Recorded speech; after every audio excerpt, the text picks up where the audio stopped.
You are listening to the People Centric podcast, where we talk through the toughest challenges that people face at work and give practical advice to fixing those challenges.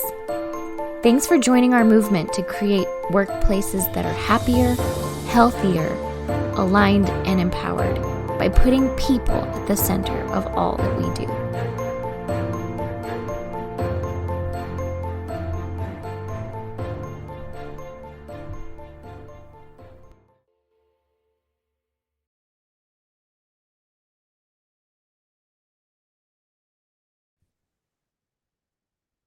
Hey, People Centric leaders. We are here again to join you for another episode. We're approaching our 200th episode. I'm just putting this out there, like we are getting closer and closer to our 200th episode. This is like episode, I think, 192, something like that.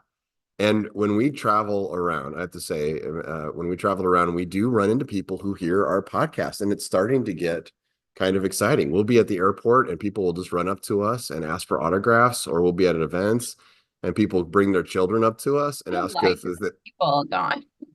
Are you saying what, Bethany?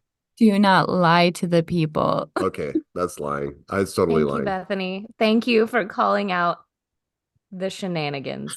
I've never autographed a baby. That was well, not true. I will. There never... was one person recently, though, very epic, holding donuts and helping someone in a wheelchair who paused to talk about the podcast. So that is real. That is true. Yes. Also, thank you for that person, because obviously you know who you are, because who was doing that? Yeah. So we were visiting a hospital and somebody was pushing someone in a wheelchair and holding a thing of donuts and ran into us and said, People Centric podcast. Love you guys. That's cool. So we do hear. So while I did exaggerate a lot, we have never been stopped at an airport or people don't recognize us for that. We do appreciate all of you as listeners of the People Centric podcast, because we like bringing you different topics. And so for this episode, we've got a good chunk of our team with us, and we'll go through that here in just a second. But what we want to talk about is weird. We're going to talk about how weird we need to be. The market is changing. Weird things are happening out in the market if you think about it. Like if you just look at the news, like airplanes are falling out of this, not airplanes, but parts are falling off of airplanes. They're falling off, and it's for dumb reasons. Like we forgot to put the bolts on that. And they're digging into it. And it's like, yeah, we didn't put the bolts on that. They're like, well, what happened when you were supposed to put the bolts on? They're like, we don't know. We didn't record that either. You go to restaurants and like you see signs on the door like, oh, we're not open today. I'm sorry. Or we don't make that today because we don't know. We lost our ability to make that, or whatever it is. Or we work with publishers, and a lot of publishers, their advertisers are like, we don't have designers anymore to design our stuff. And a lot of this is going back to the idea of what we are calling the perfect storm, which we already did an episode on. And it's this idea of this huge labor shortage. First of all, there's a shortage of people. And second of all, our workforce is getting younger as boomers are retiring. And younger is not bad, but younger is less experienced, and younger is also bringing a culture shift and all these other things. So the market has flipped in the labor market. And so people are looking for jobs, and they are in the seat. They're in control of the situation, because there are a lot more jobs than there are people. There's a lot more jobs available than there are people available to take those jobs. So employers, you used to just have a job and you'd post it out there and say like, I have a job and it's what everybody wants. And so everybody would go to apply for your job, and you would say, now you show me how badly you want this job. And now the market has flipped. So now people are asking, hey, how badly do you want me as an employee to the employers? Which is a weird way of looking at things. So what we are saying is now, employers, listen up. We got to get weird. We got to change our mindset on how we work with people, how we have people in our company, the things that we do with people, all those things. Because what we are learning is that more and more people get a pretty good perspective of what it's like to work for a place before they go to work there. We know that 70-something% of people, before they go apply for a job, talk to somebody who already works at that company to find out what it's like to work there. So we're going to talk about some weird mindsets that we see that have been very successful for companies that we work with, some of the companies that we don't work with, that we just observed, that would be really healthy, but they're paradigm shifts for you. It's weird. They're weird mindsets. So we're going to talk about some of those that would really help you to attract and retain talent. More better, more gooder. So we have a good chunk of our team here today. We've got Matt Griswold is with us, fresh off the road from various conferences. Matt, just say something so that everybody can hear your voice, and so they can Say identify you. say a little something into the camera. That's a Tommy Boy reference from years ago. Say a little something into the camera. I'm excited about the weird concept, Don. And for some of these things, as you all are listening, I'm not going to get all into it so we can introduce the team.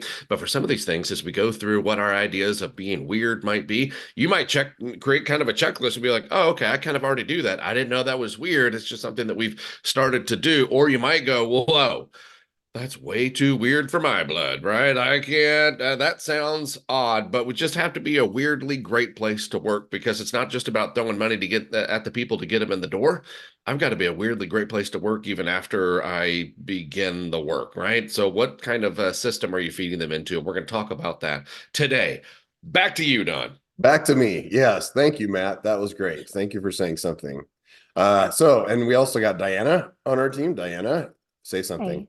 Hi. I think it would be hard to be famous as a podcaster, like when people would run up to you, because really, like, it's audio. They don't see your faces. So I don't know. I was just thinking about that. I think it's hard to be like a famous face as a podcaster.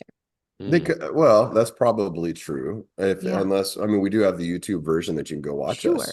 Sure. Yeah. But I think most people just like click and then turn their cameras or turn their phones off. Like, Listen it's to us. really audio. So what you're It's a- saying is we need to do a little bit better branding and make sure that our faces are plastered all over the podcast That's right. pictures. Yes. Smart. Could alternate Yes. our faces. Yes. Bethany, you're on it. Yep. Yeah. Well, this all takes work, as everybody on here knows. And so we might as well capitalize on that. True. So look And for we look our good. So yeah. maybe what we should do is a weird, like only like no sound podcast version where we just like do interpretive dance on new leadership principles. Well, Philip That'd has be socks weird. with his faces on it, with his face on it. So that's branding by itself. Philip, That's you're going to true. need to wear those socks. Yeah, we have Philip with us. Philip, tell us about your anniversary gift, because Philip just expired. This is a good weird story, actually. This kind of fits with who we are. So we'll talk about being a weirdly good employer. Good weird. Philip, tell us about your gift. Birthday and work anniversary fall within a week of each other, which is pretty epic. So I was showered with gifts and attention. And the final gift was a pair of socks, custom socks that we waited over a month and a half for. And they have my face on it. And so I took a selfie just doing my regular smile. And what blew my mind, it's like my most token smile. It's just this excited, which again, people can't see my face, but it's like my jaw is ajar slightly to the right. My teeth are showing, and it's on my socks now, which is pretty cool. And I think it's a gift from the team because I love socks, even though I don't wear them in the hotter months. And it's also always a little bit of humility because I'm always walking on my own face. So great for branding and just great for emotional awareness. So good. So good. Thank you, Philip. Yeah. So that's awesome. So if you have an employee that you want to show thank you, put your face on some socks and give it to them. That's the episode. That's the takeaway. Bethany, say something. Say something to everybody. Oh, well, I already did, but And we okay. didn't say this is Bethany. No, this is Bethany. So if you hear Bethany's voice. She did acknowledge my presence with my name, which is good. But yeah, we're all a bunch of weirdos. So I'm excited to talk about weird things in organizations. Weird Let's things. do it. Also, if you have a complaint about the company, you can bring that to HR sometime. Please do that Okay. offline, Bethany. We'd appreciate Well, that. me and Diana talk a lot. Don't worry. I hear it all. It's fine. I got it. There's a file this big on both of you. Your standing Tuesday meeting complaints about Don and Matt, usually, probably. We don't even put it on the calendar. We just do it. Yeah. Perfect. We have a private channel in Teams. It's loaded full of stuff. Right. Excellent. That's excellent. That's where we start. So where do we want to start? Let's talk about some weird mindsets. And who would like to kick us off on a weird mindset that we think is actually pretty beneficial? Don, I'll start. This is Matt, for everyone that's listening. Don, last week, and this is why this is hot on our mind too, fresh on our mind, because we were in Florida last week. We were speaking at a conference. Hello to our friends in Florida. We have lots of friends in Florida, actually, now that I'm thinking about this. But anyway, Don and I got off the stage. We just talked about this idea here of getting weird in the workplace, and we were there, getting ready to have a sandwich or whatever for lunch, and then here comes a few of the attendees, and their question was, okay, similar to the question that Don just asked, give me an example of weird. What is weird in the workplace? And so I've jotted a few down, and I thought maybe I could throw out a couple of them. You guys, if you as you have thoughts, then feel free to throw those out too. But one thing that we would consider, in fact, Don, I think they said, okay, so of the clients that you work with, again, we don't just speak at conference, of the clients that you work with, what are some of the weird things those people are doing? Because they're trying to keep pace, right? What are some of the weird things our competitors are doing? So maybe we can steal some of these thoughts too. And one of the ones that I threw out was let the team solve their own problems. And you might listen to that and you might go, oh, I do that all the time. Like, I don't want to hear their problems at all. But I'm talking about maybe bigger problems. Not that so-and-so has an issue with so-and-so, but maybe it's a bigger problem. Maybe it's a process improvement problem. Maybe I'll give you a great example. There was a clinic that we were working with, and the clinic manager came to us and said, my team came to tell me that they wanted 4-day work weeks. Now, our initial instinct, especially if you've been in management for a long period of time, if you're a Gen Xer or a boomer or something like that, your initial response, like everybody has those inner monologues.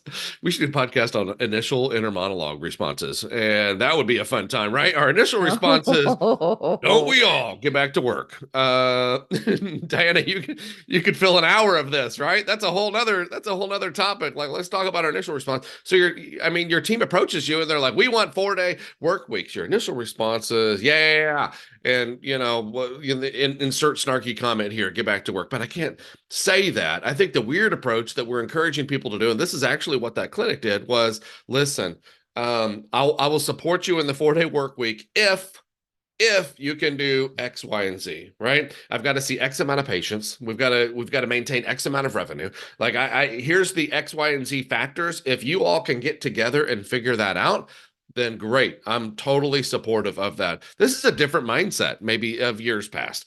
In years past, the manager or the leader might go, no, we can't do 4-day work weeks. And why are they saying that? Because they know X, Y, and Z in their mind, because we're not going to be able to see enough patients. We're not going to be able to drive enough revenue. We're not going to blah, blah, blah, those types of things. But instead of keeping that, this person actually shared those. If you can do X, Y, and Z, I'm all for it. And the team got together and they actually did it. How cool is that? That the team can get together and say, hey, it's going to cause some overlapping, but turns out we all didn't want the same day off anyway. So-and-so is going to be off this day. So-and-so is going to be off this day. We have coverage, we have revenue, we have patients, and patient satisfaction. We can do it. To be in a situation where that leader can just stamp of approval and go, awesome. Like, as long as you guys agreed to this, we can still cover X, Y, and Z. So I think one of those things is letting the team solve their own problem as well. How do you guys feel about that one? Is that weird? I mean, it's not weird to us because that's what we tell people to do. But I have seen many companies that don't do that. And you said, let the team solve their own problem. My thing is like, let the team, whatever it is, let the team do it, right? Solve their own problem, figure out their own policy, figure out how to do stuff, build Fly the a plan, helicopter. like, let the team. Let the team What? fly a helicopter? Is that what you said, Said Bethany? fly a helicopter. Oh, buy a Fly a helicopter. You know what? If I gave parameters and I was like, here's what we need to get a helicopter, if you guys could figure that out, totally fine. Like, But I'm I love fine that's with what, I love that's what you're saying too, and you kind of clarified it with, "Hey, as long as we," right? Because I think there is when we start talking about getting weird, and Don, we see this at conferences too, where you almost see I don't even want to say generation. You just see certain managers or certain leaders or certain owners where it's like, let the team, and they immediately start to eye roll, right? Or the heads back, like, oh, just let them do whatever they want. And I hope you're not hearing us say that, right? They can't just do whatever they want, but they probably do have a lot more flexibility than what we would have initially thought. And you may have not given them the opportunity to succeed or fail by helping to build those different processes or things too. Like, part of getting weird is, let me help you set some parameters, and if you can hit the parameters, then great, let's do it. Right? Let's do it. Teach me something new, Philip. A part of that, I think the weirdness of it is to also just really talk about what's really going on. Because I think what we come into many, many times, different situations, but the stories are very similar in that leader or team member is super upset, super frustrated by XYZ. And when we go around and ask the whole team, we find out they're all upset about the same things, right? They see the same thing, but none of them have actually talked about it. And when you start to open the doors so that people can talk about it in a place where they don't feel judged, psychologically safer than they expected, then they start to talk about it. And as a team, want to start doing something about it. So I think a key part of that, let the team in like truth and honesty, then go do the things. And that's really empowering. Teams actually like that. And that's a key part of building team. I love that. I think also the other thing is your core values have to be really strong so that your people can live within those core values. And I do think that's something that's weird, right? I think a lot of companies have core values, but they're not core to the company or decision making or day-to-day interaction. And so one of the things that I think help with this let them know the core values and live within those, really. So if one of your core values is respect, then every decision they're going to make has to have respect within it. If one of your core values is transparency, then you have to be transparent with them. So yeah, I think that's another one of those weird things that fit into this. Talking about transparency, and that's a great segue as well, because sometimes organizations might feel that their folks are not making smart decisions, and that's why they don't want to give them the bandwidth. But the organization has not done a great job of sharing enough information so they can make smart decisions. And so that kind of leads me to my next one as well, of another way to get weird: share your organization's quote unquote problems. Right. Let's reveal what's behind the curtain just a little bit, and then it's amazing because your folks will start getting to this place where they're making more educated guesses, or they're not making some silly financial decisions if we give them a little peek behind the curtain and say, this is why I'm saying what I'm saying, or these are the things that are weighing on my mind. Here's the puzzles that I'm trying to figure out, team. Who's got an idea to be able to help us figure this out? And again, I think maybe it's weird because the old school management philosophy might say, it's my problem, it's my thing to untangle, I have climbed the mountain, I have to protect my team, whatever that might look like. But those folks that are working for you are eager to look for opportunities to be able to help you untangle those things. And you might be going, not my team, you have not met my team, they are not in it with me. And maybe that's a reflection, golly, this is going to step on toes, maybe that's a reflection on how you've been leading them. Maybe that's a reflection on the bandwidth that you've given them to be able to actually help you solve the things that you're trying to solve for. You have smart, capable people. That's one of the foundations of what People Centric is. That's one of our main foundational philosophies. We believe that you hire smart, capable people. We've just got to be able to give them the opportunities to be able to show you how smart and capable that they are. So sharing organizations' problems, would you add anything to that? And maybe problems is not the right word. I'm just really after transparency. What would you add to that? Is that weird, I guess? I was going to share an example. When I interviewed with People Centric, the final interview was really weird. The whole team was together in a room. I'd never had this before. I had an email from Bethany a couple weeks prior. Hey, here are some things our team's literally working on, things we've actually talked about. Facilitate a meeting with our team. So again, it was a trial run facilitation for pro facilitators about things they were actually working on. So I remember just coming in and thinking, this is so weird. I've never had this in an interview before. And they're talking, I mean, genuine, real talk. People were like, yeah. And they started talking about questions and ideas of how do we store things and how do we reorganize our systems and onboard and train people and help our client, all kinds of things that were talked about in the meeting. It was just very, very real, but also very cool because I left having a great example of what the team is actually like and seeing how they apply their problem solving as well. So that's just one example. I love that you said it was weird because we do it so often that we have forgotten that it's probably weird. But I think that's the other thing, is that weird feels uncomfortable at first. So if you're going to do these things and you're going to put this stuff out here, know that it is going to be uncomfortable for some people for a little bit, probably for everyone, because it's weird. Yeah, I like that too. They go through this uncomfortable transitional phase there. And it's hard, man, if you're in a situation where you've been holding on to all those things and you're just doing it yourself, it's hard to kind of let that go for just a little bit. I'm trusting, this is a leap of faith, as they would say. I'm trusting you with certain things. Sorry, Bethany, we're going to add something? No, I was just going to give you my weird things. Can I go? Oh, Can I go for it? yeah. I had a couple of weird things. I was just Yeah. adding on because Phillips was really good. And then I was like, man, I want in on some of this weirdness. So here we Trust go. me, you're already there. Oh, okay. Go ahead. Thanks, Matt. I was thinking, so a couple of the ones that I was thinking about with this topic, you guys started us off really well.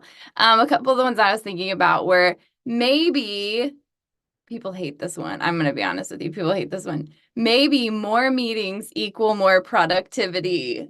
Ah, Thank you for that. I was going to pause for that.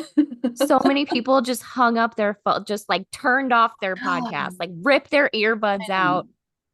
I We're know, like, because no. they think first of all, I hate meetings. Second of all, how the heck can that be possible? Because have you been in our meetings? They're not productive.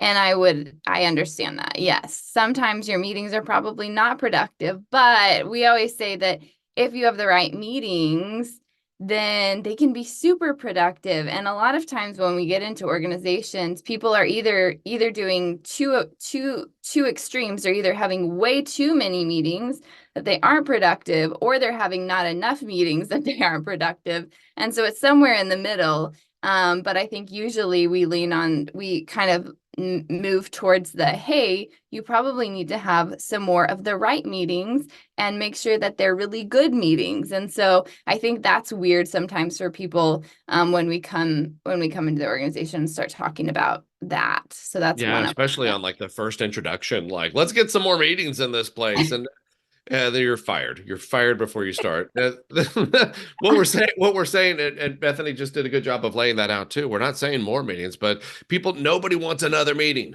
but everybody wants the right meeting. Right? There's probably a list of meetings that you're attending on a regular basis that you would say, I can stop doing that one immediately. It gives me nothing. I never have a takeaway from it. I'm confused why I'm continually invited to that meeting. So reevaluating that, I don't know if you'd believe us if we told you, we do a lot of leadership development. We have an hour-long session to teach people how to run an effective meeting. So You if said you're a interested, meeting I about guess, meetings. What? it's a meeting about meetings. Yeah. I would Right. say that falls into the, especially on face value, that falls into the weird category. Let's evaluate the meeting time, because I think some people are looking at a meeting as a checkbox. Like, yep, we all met. Check, go back to work. But you're not really looking at, let's dive into what we're actually accomplishing at the meeting. That might be weird. Y'all think? Totally. Yes. So I think that was one of them. Can I share my second one? No, but thank you. Don, Yeah, I'm just kidding. I'm just kidding. Go ahead, Bethany. What do you have? that's Go something weird, I guess. ahead. Just cut each other off regularly. Go It ahead. works Sorry really about well that. for us. No, my second one was, okay, sometimes we'll hear people say, oh, this whole department is functioning terribly, or this manager is awful, and we need to do more training. Let's do more training for our managers or for our team or whatever. And I think for us, maybe the weird thing we might say is, what if we actually don't do more training? What if you look at your org chart? Why? Wait, how is that going to solve our problem? And I so don't I get think it. that's another weird thing that people underestimate is, oh, well, sometimes you might be training people and you might be throwing lots of training at them, but we're not even solving the problem that actually needs to be solved, which maybe there's structural problems. Maybe your organization, or maybe your manager has way too many employees underneath them that they can't effectively manage. Maybe we have lots of dotted lines everywhere, so people don't know how to communicate or who to communicate to at the right times, or that's just a couple of examples. But I think we're really quick to say, let's just throw more training at people when we don't like the way a team is functioning. But maybe it's something else, like let's look at your org chart. So that was my other big one. No, I think that's good. And I'll throw it to Don from that too, because a lot of times we have the reason why that's weird is we have a tendency to blame the person when it fails. Instead of how Don talks about this from an engineering perspective, maybe it's not the person's fault. Maybe there was too much load on that beam and you didn't look in the right place. I don't want to steal your thunder, Don, or steal your words there, but did I describe that accurately? Yeah, yeah. If your building collapses because you put too much weight on a beam, you don't yell at the beam. You yell at the design of the organization. And we say that your organization is a machine that's perfectly designed to get the results that it's currently getting. So you can keep yelling at the building saying, why did you collapse? What's wrong with you? But really what you got to do is go back to the blueprints of the machine or of the building, and which is your org chart. And there's studies that show that systems are the way that you drive culture. We talk about that a lot. You drive culture through systems. And the number one system that impacts culture is role design, making sure that everybody knows what success really does look like. And that role design also includes who they report to, how many direct reports they have, all those kinds of things. So you're right, Bethany. I don't, there's nobody that we sit down with that we don't think as a team internally where we go like, oh, we got to we'll think about the org chart and all that. But there's almost I don't ever see the client go like, yes, let's really dive into that. It's always like, well, okay, I guess we could do that. Why are we doing that? But then once we do it, then they're like, boy, that was really, really effective. That was really powerful. All right, that's good. Thank you, Bethany. Who else has some weirdness they want to throw out here on the? I'll throw out one. I'll throw out one. Done. I think I think most organizations, and I say most, but I'd say 95% of organizations need fewer policies. You should actually get rid of policies. I think a lot of the HR person, I object. you object. Yeah. Just kidding. No, don't.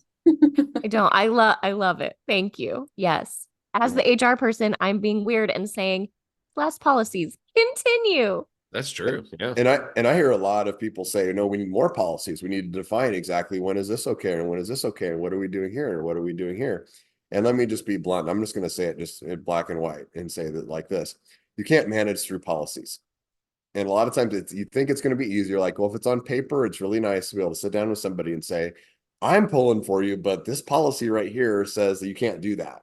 You're not allowed to do that. But it is one of the most depeopling things, that dehumanizing things that we do is by saying, I think about like, I've worked for companies that have bereavement policies. Like, okay, so you have a bereavement policy. And I worked for one company, a large company, we'll just call them 3M because that's who it was, who had a policy on like bereavement. And it was, you had got so many days off depending on how close the person was to you. But then they couldn't just say that. They had to define like certain relationships. So if it's like a parent or a child, you got this many days off. If it was a grandparent or somebody else like that, you got this many days off. And they had to go through this whole definition of all this stuff, like eliminate all that crap. And if you're thinking, well, how am I going to treat everybody the same way? That's the other weird thing I want to put on there. That's an ancillary to that. Stop doing that too. Don't treat everybody the same way. Maybe you don't have to have a no cell phone policy. Maybe the person who's on their cell phone all the time and is distracting their work, what you have to do is you have to go to that person and say, you can't have a cell phone because it keeps distracting you at work. It's messing up you. This other person over here can have a cell phone because doesn't seem to be impacting their performance and what they're doing. Go back to the performance of the actual job. And that goes back to the role design and everything. Go back to performance of the job. And if you can perform within that, I don't have to create all these policies to fit with everything. I don't know what you all think of that. Preach. I love it. I love it. I love it too. I mean, and this is something where I would definitely put that into the weird category, and people's minds are exploding right now. I know their minds are, whoa, I can't do that. Liabilities, yada, yada, yada, within the workplace. But I like how you're talking about, let's focus on what's really important. And maybe it's the performance of the individual, and people perform at different levels, but differently under different circumstances too. And so, a lot of that maybe comes down to understanding who it is that you have on your team. Recognizing what the people are bringing on the team there as well. Don, you shared, and you can go there if you want to or not, but it just popped into my mind. But you shared about your friend that was hired for some overnight gig, and it was supposed to take 6 hours. And he went to the organization and said, "Good news, I can do all of that within an hour." Right? And I may be butchering the story, but you know what I'm talking about. Yeah. It was the overnight shift at a donut shop. And it was like, like he had to clean it up and get everything ready for the next day. And they said, we're going to pay you. It's a 6-hour shift to do all the work. Well, he went in, and after about a week, he figured out how to do his 6 hours worth of work in an hour. And so he went to his boss and he said, I would like you to pay me for 6 hours of work, but I'm only going to do it in an hour. And if you want to check, like come in at the end of the day and check. And if everything is at the end, like ready for the next day and everything's set up, and I'll even make some improvements on it, by the way. I'll do a better job than the person did, but it's only going to take me an hour versus 6 hours. But I don't only want to get paid for 1 hour because you're paying me by the hour.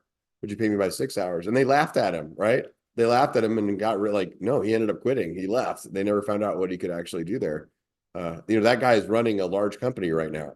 I always just think that donut shop got lost in their policy, which I get it. Like, it's a weird thing to think if somebody comes in and it's, I can hear you on Instagram, somebody posting a video of like, if I could do my 6 hours in 1 hour, would you pay me for 1 hour? And the traditional thing is be like, all right, sit down, millennial, sit down, Gen Z or whatever it is. Like, you have to do your job and I'm going to pay you for the number of things. But the weird way to think about it is to open up your mind a little bit and work together on it and think about the final performance of what's happening. And if somebody can do a 6-hour job in 1 hour, you probably want to hear them out. You probably want to find out what it is, and maybe you pay them differently. I think about it too in terms of like leave, like people like needing leave of absences or even vacation times. We talked about our open time off policy. It's like what we've told our team, and Diana wrote something brilliant, I think, in our HR manual about this and said, like, our open time off policy, any failures in this policy are a reflection on the person, not the policy. I think that's absolutely brilliant. If somebody on our team said, okay, well, how much time off do I really get? And they started pushing that and taking, 6, 7, 8 weeks off at a time or something like that and dumping it and not making and saying, I don't care about the clients. You all have to figure that out. The mindset is, what are you going to give me? Then that doesn't work for our team. Our mindset is like, we can do whatever you want to, as long as we're solving it together, as long as we're on the same page. Of when you go on vacation, we have to figure out how to make sure that all that work's still getting done. As long as we're on the same page on that, I don't care how much vacation you take. That's a weird mindset. And I think that goes along with the policy thing too. I love that. Again, we're probably shattering a lot of paradigms that people are stuck in at work.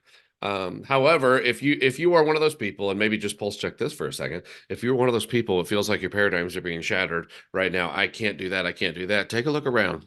Take a look around the workplace. Are you fully staffed? Are you having a hard time finding people? Are you surrounded by people that are helping you pursue the thing that you're pursuing? Do they find value in accomplishing the things that you're trying to accomplish? Are they helping you push this thing that you are doing, across the finish line, or not? Like, are you looking around going, how are we going to accomplish all these things? I have so many gaps I need to fill. Man, it's probably time to get weird. It's probably time to get weird. I'm going to throw one more out, and then whoever else would like to chime in or add to, then feel free to do that. And this maybe goes along with the process thing. The way I put it on here is pulse check your standards. Pulse check your standards. What are you holding people accountable to? Because we are not advocating for a workplace of no accountability, right? We're still fans of having accountability within the workplace. The difference is maybe pulse check the standards of the things that you're holding accountability to, which is similar to the process discussion or the purpose discussion there that we just had. But pulse checking those standards, maybe there are some things that we need to rework, and just give yourself the bandwidth to be able to rework, and maybe even co-create some of those with your staff too, depending on the team or the organization. Yeah, and I think the output of that one, and correct me if I'm wrong, is to say, don't do normal performance management. Your traditional performance management, where we sit down and do a yearly review with an employee to talk about their performance, that's an antiquated, bad system. That is a system where you sit down and say, Diana, I'm so glad we got to meet right now. I would like to talk to you about this meeting where you rolled your eyes at me that happened back in February. Now it's June, and I didn't tell you about it at the time, but I wrote it down. Like, there's so many bad processes around that. Now, we do advocate, like, check in with your people and find out if they're okay. Like just have conversations. And I think if you have regular tempos of conversations with your managers and employees, I think that's good. But don't make it just performance management. And then if you are performance managing, going back to what Matt said, if you have a standard, what is the standard that you're measuring against? Not just, do I think you're doing a good job? That's another weird thing, is that you don't know if your employees are most managers don't know if their employees are doing a good job or not. I would throw that out there too, because they don't know what the standard is for really what the job is. It hasn't been really set. The expectation hasn't been set. Yeah. And I think if you have to have an annual review, great, that's fine. Everybody has to like work within the confines of the HR policies that are set, right? The procedure that is set. But in that review, nothing should be a surprise. You should have talked to all of those people 100 times before this annual review, and you should not shock them with anything. They should know what's going to be in it. But I was just thinking, we've talked a lot about leaders thinking differently and getting weird. But what if you're an employee sitting here thinking like, I want to work for someone like that, or I want to try to get my organization to be weird? Are there ways that employees can engage in this and also be weird? One of, when we were talking about policies or even open time off or other things, I think an employee response to a lot of those things is how you approach it. And the shorthand for a lot of what we talk about at People Centric, I would say, is the difference of ownership as an employee versus ownership. Because if there's a policy, well, I'm owed 2 weeks. So Bethany and Diana, sorry, but I'm leaving anyway, right?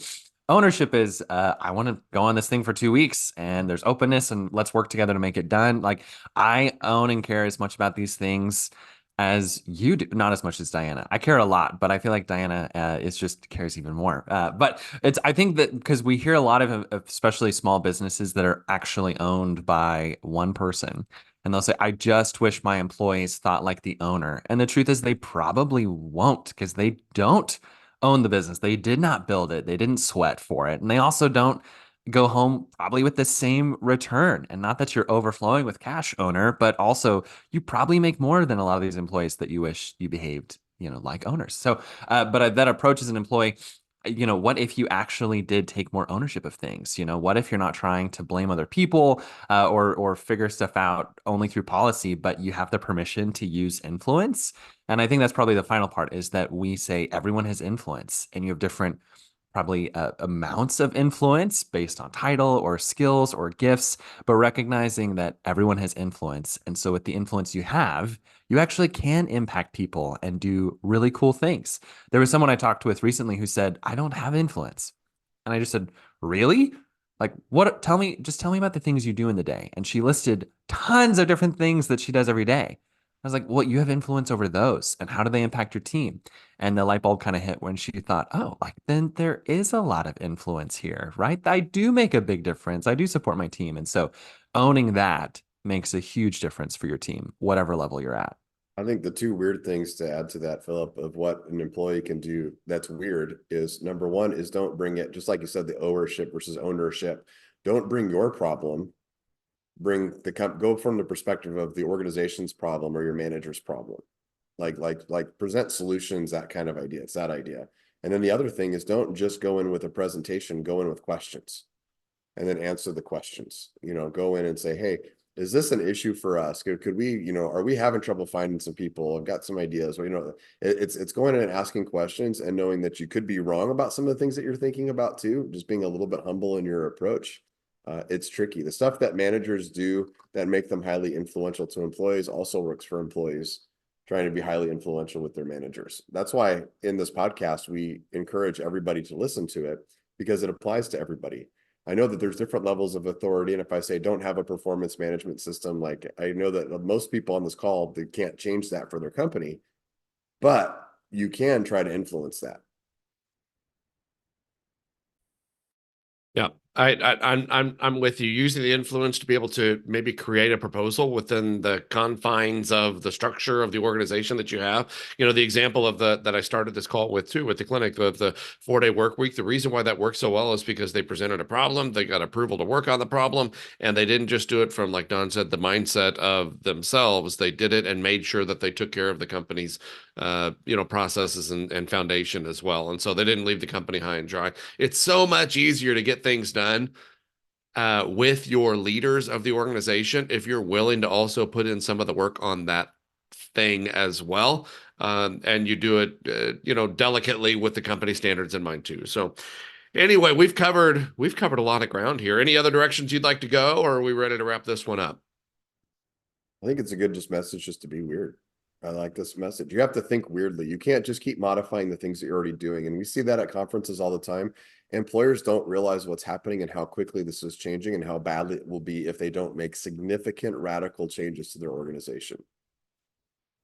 Yeah, I heard someone say the other day, the times have changed, so it's time to change. So I was like, yeah, it has. Good. And I think it's changed really quickly. It's kind of given people whiplash. You went away for COVID and you come back and the world is a different place. That's what it feels like. I think it's been changing slowly over time and it wasn't a COVID thing, but still, yeah, the times have changed. So it's time to change and we have to do what we're saying. Think differently, get weird. I love that. I think that's great. That's a great. Who said that? Do you know? Are we given? I'd like to give credit to wherever that came Jimmy. from. Oh, okay. Thank you. Shout out to Diana's husband. That's Yeah. that's Way to go, Jimmy. It was I like it. brilliant. I like it.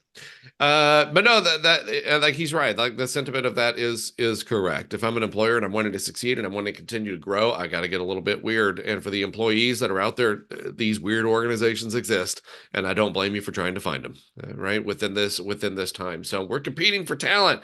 It's time to get weird. If you got something from the podcast, hopefully you took at least one thing, maybe some sort of a aha moment or some sort of an action item, or share that with your group, share that with your team. Feel free to share the podcast as well. We love our listeners. Episode 192 right now, quickly approaching episode 200. 200 times we've had to sit here with each other and look at each other and do this. And you know what? That sounded rude, but I love all of you. I love all of you very much. So it's been wonderful. Share the podcast. Feel free to give us ideas for topics and things. And really just, hey, get out there. Let's get weird, everybody. Let's get weird. Have a great day. See you soon.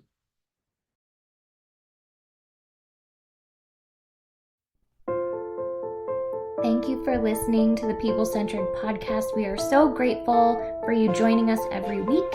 If you like this content, please like and subscribe. Also, feel free to share on your social media with everyone that you know. It really does help us. If you would like to contact us, I have put our information in the show notes. Please reach out anytime. We love hearing from you. We will be back next week with a new topic. Until then, be well and lead well.